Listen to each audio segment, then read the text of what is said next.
네, 친절한 경제 시간입니다. 오늘도 권혜리 기자와 함께하겠습니다. 권 기자 안녕하세요. 안녕하세요. 네, 앞으로 교통사고 났을 때 이제 보험금 처리하는 것들 중에 달라지는 것들이 굉장히 많다면서요. 네, 자동차 보험금에 대해서는 사고를 겪지 않아서 그냥 잘 모르는 게, 그렇죠. 영원히 잘 모르는 게 제일 좋은 것 같지만요. 네. 그래도 안전운전 결심을 다시 한번 다져보는 차원에서라도 바뀌는 점을 좀 알아보겠습니다. 지금까지는 교통사고가 났을 때 내가 잘못한 게 조금이라도 있으면 내 보험에서 가능한 한도까지 상대방에 대한 치료비가 전액 나갔죠. 그런데 내년부터는요.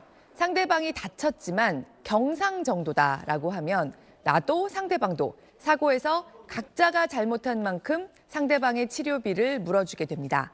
만약에 내 치료비가 꽤 나왔다. 상대방 보험금에서 받는 돈으로 다 충당이 안 된다고 하면 내가 들어있는 보험에서 치료비를 더 받든지 안 되면 내 돈으로 병원에 다녀야 합니다. 그동안은 보험을 들어놓으면 치료비는 거의 안 들었던 것 같은데. 네, 바뀝니다. 결국에는 이제 내 돈을 내야 된다는 상황이군요. 네. 그러면 일단은 이 경상이라는 것부터 좀 한번 따져보죠. 가볍게 네. 다쳤다는 것 같은데 어느 정도를 경상으로 보는 겁니까? 네, 가볍게 다쳤다는 것. 보험에서 보는 가볍게 다쳤다는 것의 정도는 네. 딱딱 정해져 있습니다. 그런데 보통 사람들 생각으로는 이 정도면 많이 다친 거 아닌가 싶은 정도까지도 경상에 포함됩니다.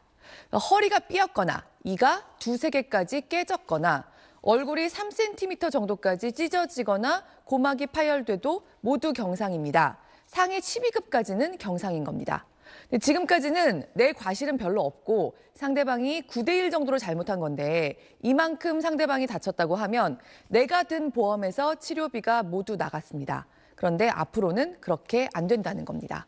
그러니까 서로 잘못한 비율만큼 치료비를 나눠내야 합니다. 다만 흔히 대인원이라고 부르는 의무보험의 배상 한도가 있죠. 한마디로 말하자면 사고가 났을 때 서로 상대방의 보험금에서 내줘야 하는 기본 금액인데요. 경상으로 판단되는 경우에 이 돈이 최대 120만 원까지입니다. 여기까지는 전과 다름없이 받습니다. 하지만 120만 원을 넘어서는 치료를 하게 되면 잘못한 만큼 치료비를 냅니다. 예를 드는 게 빠르겠죠. 교통사고가 났습니다. A씨의 과실이 8, B씨의 과실이 2입니다. 그런데 더 잘못한 A씨는 이가 하나 깨졌고 B씨는 팔에 타박상을 입었어요. 잠깐만. 우리가 아까 전에 봤던 그 표 한번 생각해 보면 저 두 가지 같은 경우도 똑같은 14급. 네, 가장 낮은 정도, 가장 낮은 14급입니다. 상위 14급에 해당되는 거죠? 네, 보험에서 보는 부상의 정도는 둘이 똑같은데 그러네요. 가장 낮은 단계에 속하는 네. 경상입니다. 이때 서로의 보험에서 의무적으로 나가야 하는 돈은 50만 원씩입니다. 그런데 A씨가 이도 깨지고 해서 나는 병원을 좀 더 다녀야 한다. 치료비가 300만 원은 나오겠다 하면요. A씨가 사실상 사고의 책임 대부분이 있어도 지금까지는 B씨 보험으로 치료비 전액을 받을 수 있었습니다. 근데 앞으로는 최소한의 그 금액 50만 원 빼고 250만 원 중에 200만 원은 A씨 본인이 부담해야 한다는 겁니다. 과실 8만큼요. 그러니까 본인 보험 자손에서 받든지 아니면 그냥 본인 지갑의 돈을 꺼내야 합니다.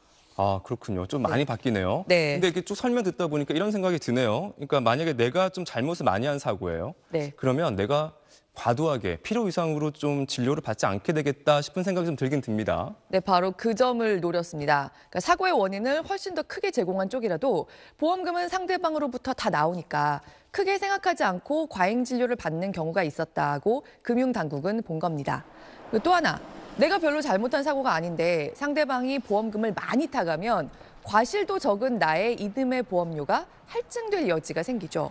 이것도 공평하지 않다고 본 겁니다. 그러니까 경상으로 치료비가 많이 나온다면 잘못을 더 많이 한 쪽에서 더 부담을 지도록 해라는 거죠. 다만 중상부터는 예전과 똑같습니다. 내 잘못이 커도 여전히 치료비가 상대방 보험으로부터 다 나올 수 있습니다. 근데 중상은 어떤 정도냐? 뇌진탕, 얼굴뼈에 금이 가는 정도, 이런 정도의 부상부터입니다. 이 정도의 사고는 정말 처음부터 나지 말아야겠죠. 또 보행자나 자전거, 오토바이의 경우도 지금까지대로입니다. 행인의 과실이 더 큰 경상이어도 차에 비해서 훨씬 약한 쪽이었다는 차원에서 지금처럼 차량 쪽 보험에서 치료비가 모두 지급됩니다. 또 하나, 이번에 바뀌는 것 중에 관심이 클 만한 거는요. 차가 긁히거나 찍히는 접촉사고의 경우에 이거는 지금까지는 보험으로 그냥 고쳐드리는 수리를 하게 돼 있었습니다. 앞으로는 부품 교환이 가능합니다. 다만 흔히 말하는 정품으로 바꿔주지는 않습니다. 자동차 부품협회에서 인정한 이른바 품질 인증 부품. 그러니까 정품보다 저렴한 새 제품인데 이걸로 바꿔도 성능에 문제 없다는 인증을 받은 제품으로 갈아 끼워주게 될 겁니다. 딱 두 가지 정도만 기억하면 좋을 것 같아요. 네. 경상이라는 게 우리가 생각하는 것보다 훨씬 많이 다쳐도 경상일 수 있다. 네. 그다음에 이제는 트럭이 많이 쓰면 내 돈 나갈 수 있다. 이 두 가지인 것 그렇습니다. 같죠? 네. 네, 알겠습니다. 잘 들었습니다. 고맙습니다.